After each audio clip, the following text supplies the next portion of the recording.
I've made a living off the dead selling their valuables. I work in a hospital that serves a ghetto. People die all the time and I take their valuables. I've taken drugs, cash, jewelry, even tried to sell a car once, but that didn't work out. I've paid for a few vacations and completely paid off my student loans doing this. I'm not even poor. In 9th grade I was able to take someone's notebook in a class I was in with them. It was a big part of our grade. I was walking the halls at school one day, after track practice with my teammate. He was able to open a certain locker by kicking it, and it happened to be someone that was in one of my classes that I strongly disliked. Her notebook for our common class was in there, and I took it, knowing she needed it to pass the class. It was worth 30% of the grade in that class for that quarter.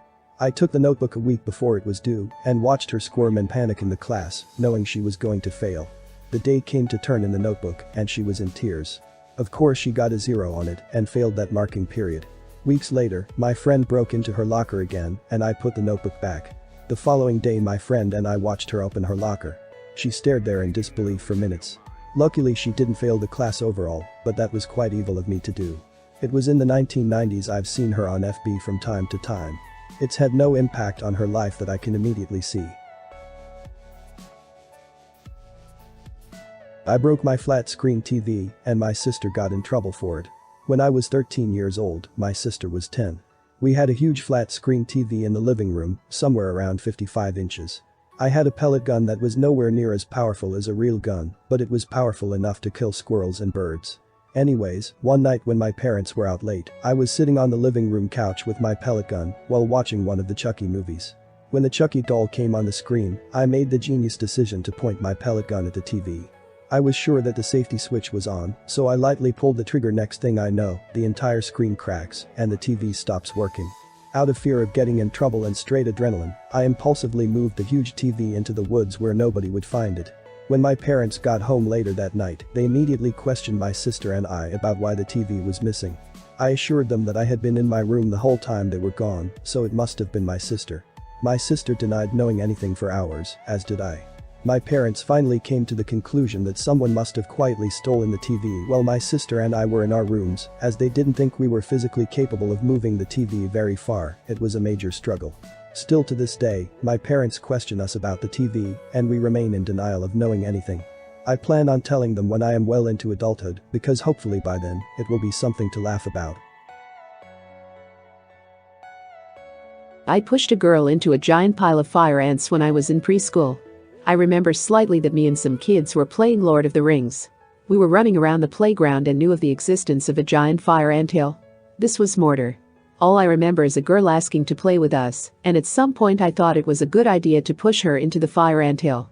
I feel like I knew I was doing something wrong in that second I pushed her, but hadn't realized the true consequences of my actions then, being I was extremely young.